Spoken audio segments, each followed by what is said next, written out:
이 말을 하고 돌아가서 가만히 그 자매 마리아를 불러 말하되, 선생님이 오셔서 너를 부르신다.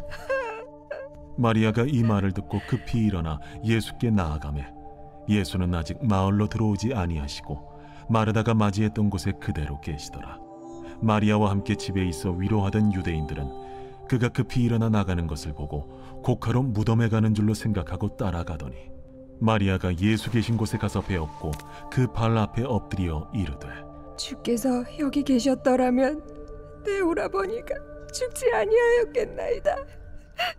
예수께서 그가 우는 것과 또 함께 온 유대인들이 우는 것을 보시고 심령의 비통히 여기시고 불쌍히 여기사 이르시되, 그를 어디 두었느냐?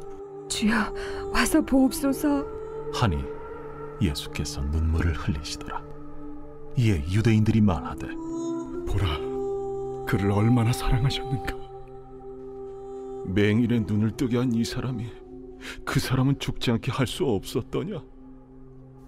이에 예수께서 다시 속으로 비통히 여기시며 무덤에 가시니 무덤이 굴이라 돌로 막았거늘 돌을 옮겨 놓으라 하시니 그 죽은 자의 누이 마르다가 이르되, 주여, 죽은 지가 나흘이 되었음에 벌써 냄새가 나나이다.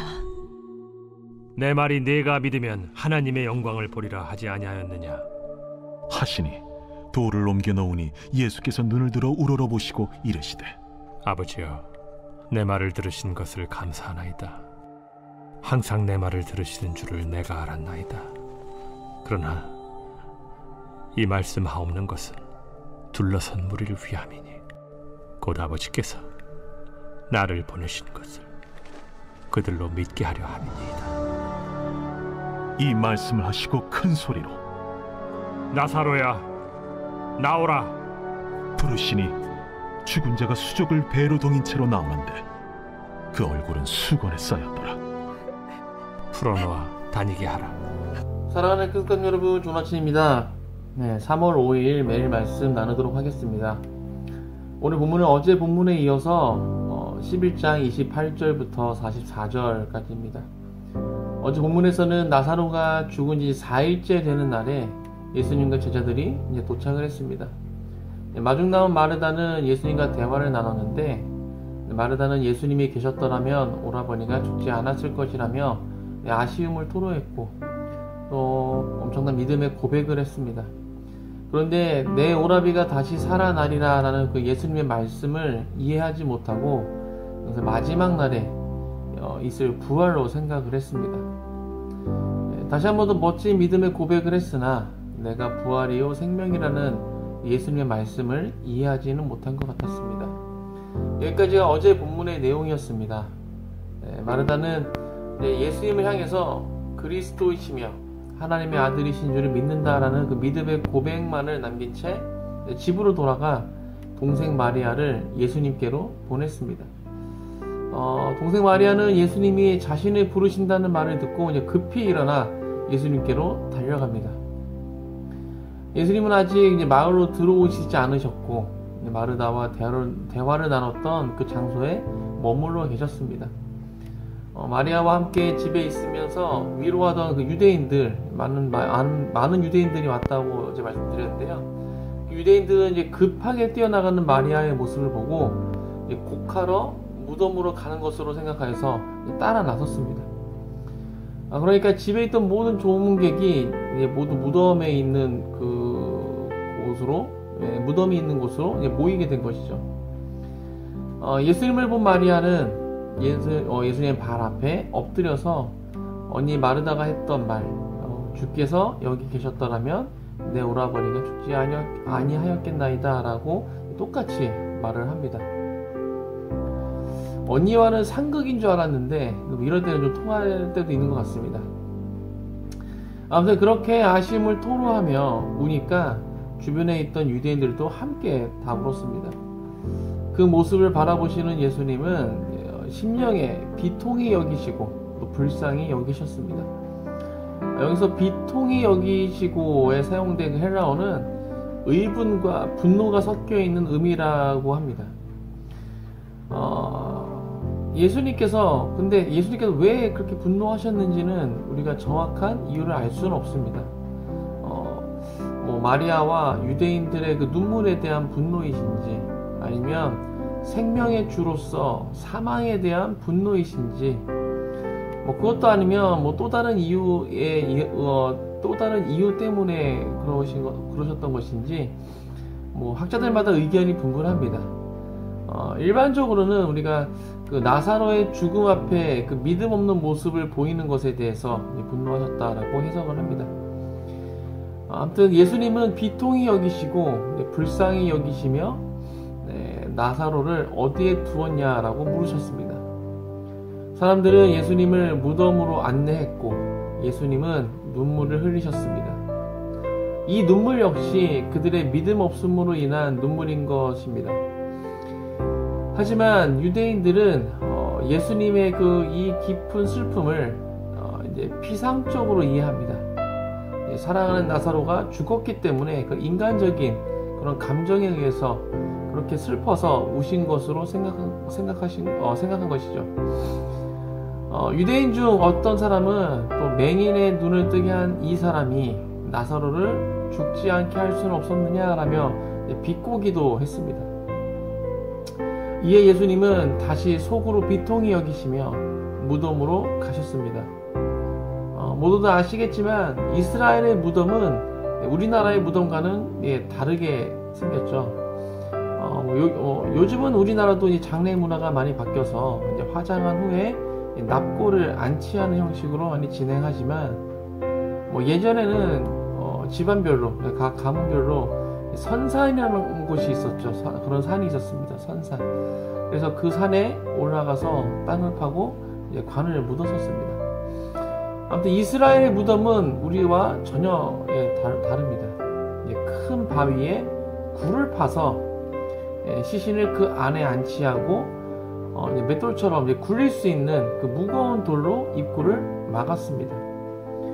돌로 입구를 막은 이유는 외부로부터 동물의 접근을 막기 위한 것이었죠. 동물들이 냄새를 맡고 와서 시신을 훼손시킬 수 있기 때문에 이렇게 막아놨던 것입니다. 예수님께서는 무덤을 바라보시며 사람들에게 이 돌을 옮겨 놓으라고 말씀하십니다. 그러자 마르다가 나서서 죽은 지가 이제 나흘이나 되었음에 벌써 냄새가 난다며 예수님을 말립니다.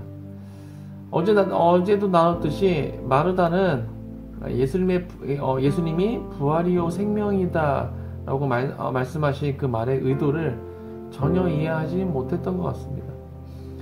예수님은 자신을 말리는 그 마르다를 향해서 내가 믿으면 하나님의 영광을 보리라 하지 아니하였느냐 라고 말씀하셨습니다. 사람들이 돌을 옮겨 놓았고 예수님은 하늘을 보시며 아버지여 내 말을 들으신 것을 감사하나이다. 항상 내 말을 들으신 줄 내가 알았나이다. 그러나 이 말씀을 드리는 것은 아버지께서 나를 보내신 것을 둘러선 무리들이 믿게 하기 위함입니다 라고 말씀하셨습니다. 이 말씀을 하시고 큰 소리로 나사로야 나오라 라고 부르시니 죽었던 나사로가 수족을 배로 동인 채로 나왔고 예수님께서 풀어놓아 다니게 하라 라고 말씀하셨습니다. 여기까지가 오늘 본문의 내용이었습니다. 우리가 너무나도 잘 알고 있던 그런 내용이었습니다. 그래서 우리가 쉽게 지나치곤 합니다. 하지만 오늘은 우리가 이 장면을 좀 머릿속으로 그려가면서 함께 묵상하면 좋을 것 같습니다. 특별히 이 무덤에 돌이 옮겨지는 장면을 자세하게 그려보았으면 좋겠습니다. 무덤 속에는 배로 동인 채로 누워있는 나사로가 있습니다. 그리고 무덤은 큰 돌로 막혀있고 예수님이 그 앞에 서 계십니다.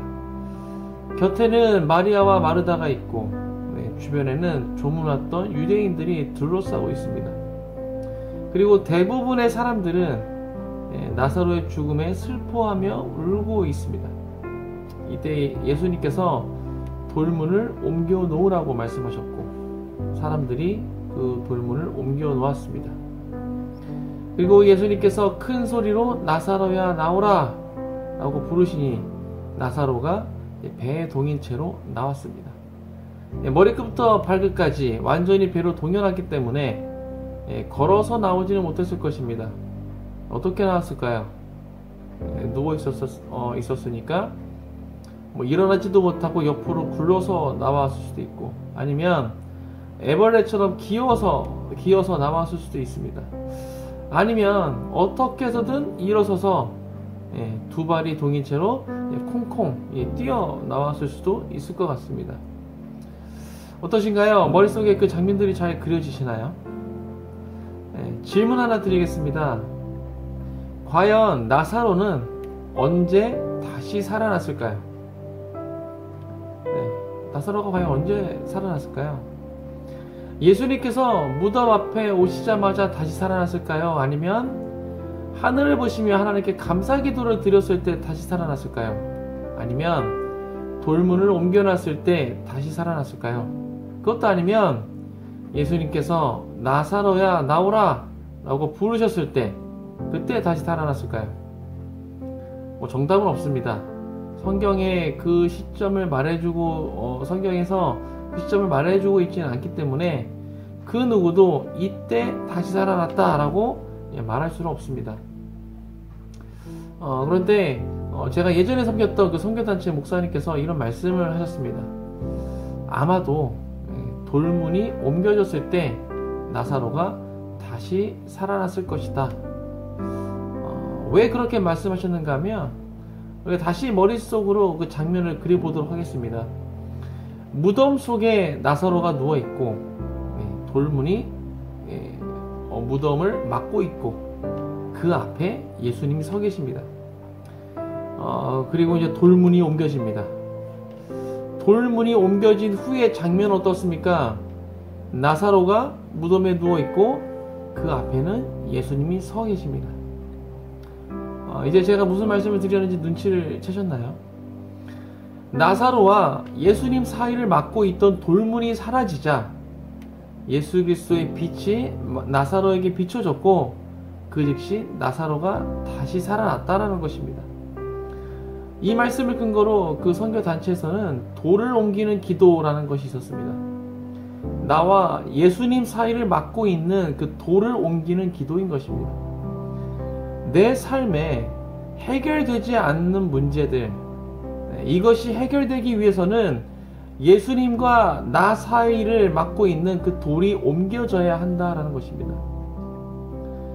사랑하는 큰숙가족 여러분, 혹시 해결되지 않는 어떠한 그 문제로 인해서 어려움 가운데 계십니까? 그렇다면 예수님과 나 사이를 막고 있는 그 무언가가 있지는 않은지 점검해 보시기 바랍니다. 예수 그리스도의 빛이 비춰야 하는데 그것을 막고 있는 무언가가 있진 않은지, 혹시 그 무언가가 예수님과 나 사이를 막고 있다면 그것을 옮겨 놓으시기 바랍니다.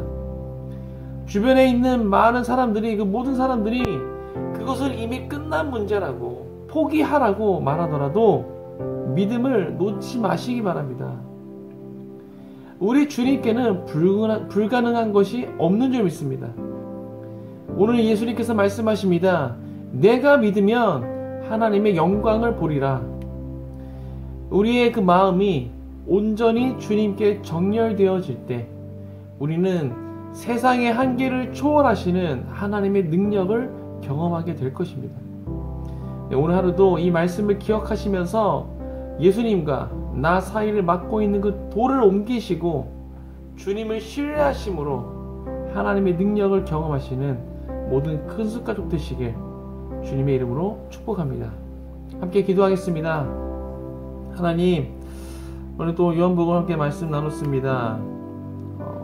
예수님께서 그 나사로의 무덤 앞에서 그 돌로 된 문을 치우라고, 옮겨 놓으라고 말씀하셨을 때 마르다는 이미 죽은 지가 나흘이나 되어서 이제 냄새가 난다라고 이야기했습니다. 하나님, 우리가 이러한 마르다와 같은 모습이 있지 않습니까? 주님께서 말씀하셨을 때 나의 생각으로, 나의 그런 기준으로 판단하여서 주님을 제한하진 않았습니까? 주님께는 불가능이 없는 점이 있습니다. 하나님, 우리가 주님을 믿을 때 하나님의 영광을 본다라고 말씀하셨습니다. 우리가 그런 믿음을 가지게 하여 주옵소서. 또한 나와 예수님 사이를 막고 있는 혹시 그 돌문과 같은 그런 것이 있진 않습니까? 하나님, 우리가 예수님 앞에 나아갈 때 그것을 가로막고 있는, 예수님과 나 사이를 막고 있는 그 무엇이 있다면 그것을 우리가 옮겨 놓을 수 있도록 인도하여 주옵소서.